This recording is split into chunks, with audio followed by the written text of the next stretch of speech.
Gjitha këto janë shkeljet e ligjit. Janë shkeljet e ligjit që dhe është një nga shkeljet më flagrante në fakt. Është quhet pjesë të fundit dhe pjesa e krimit kibernetik pra hakerimit.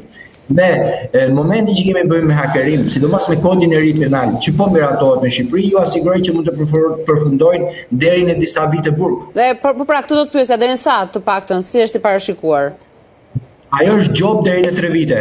Gjop deri në 3 vite. Shohim se si do miratohet. Okej, presim që të ketë zhvillime atëherë sepse është bërë. Duhet parë, po. Se e nisëm me batut, por ideja është që kjo është problematik. Po, Aida. Është problematike, pra duhet të kemi kujdes, nuk mund të bëhen stalker, sepse stalking në vetvete është krim. Po. Po ti Aida tek po.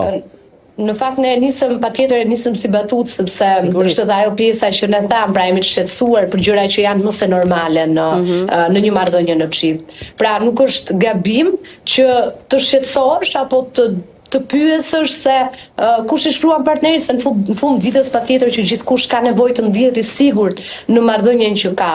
Por në momentin që fillon edhe teprohet, kthehet në toksicitet, pastaj kthehet edhe në sëmundje, e para një herë ti rëndohesh vetë psikologjikisht.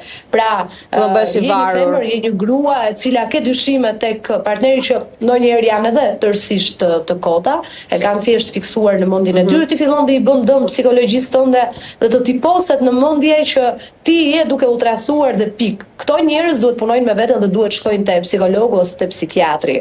Uroj që të më dëgjojnë dhe ta marrin edhe si këshill.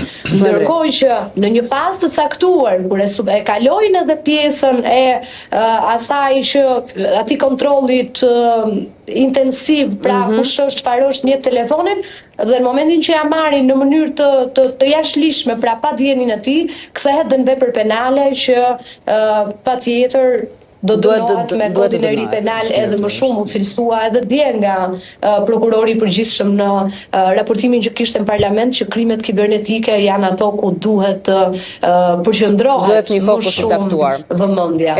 Marina, të bën kjo dyshues te çdo njeri kur ti dëgjon këto fakte, ta të bën dyshues edhe tek çdo person për sa i përket edhe privatësisë tënde, telefonit tënd mbase. Po e dëgjoj me shumë kërshëri se janë gjëra që nuk është se i kisha dëgjuar më parë një pjesë. Ju të vajti mendje, ta kanë lënë GPS-in hapur për shembull.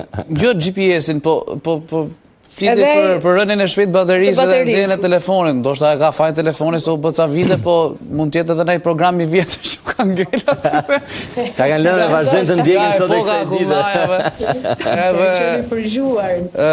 Jo, po seriozisht, është goxha shqetësuese. Shiko, janë ndjesi të pamohueshme njerëzore, ato të shqetësimit, siç e tham, edhe aty se tani po përdoret termi kontroll. Kontrolli të lezetshëm.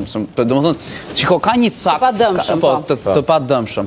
Ka një cak që nuk duhet kaluar. Ka një cak ku fillojmë të futemi në krim, siç po flitej kaq mirë.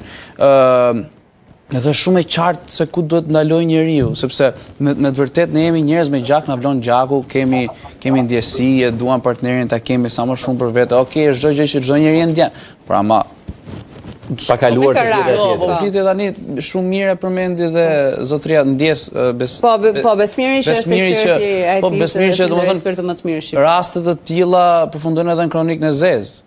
Po. Ne kemi parë dhe kemi raportuar dhe kemi pasur edhe pjesë të emisionit për ta diskutuar sepse kjo nuk është vetëm kaq, pra nuk janë vetëm këto termat që ne flasim. Agravon edhe persipiton situata në nivele të tilla pastaj që bëhet edhe pjesë e. Nuk ka njeri që e meriton atë gjë. Më mirë gjej forcën që ta stoposh komplet edhe ta eliminosh komplet si marrëdhënie, se sa të vuajnë dy persona pa patur asnjë borxh. Besmir, Aida, faleminderit shumë, ju përshëndesim që të dy. Faleminderit, kënaqësi. Ditë mbar për ju. Ciao. Gjithashtu.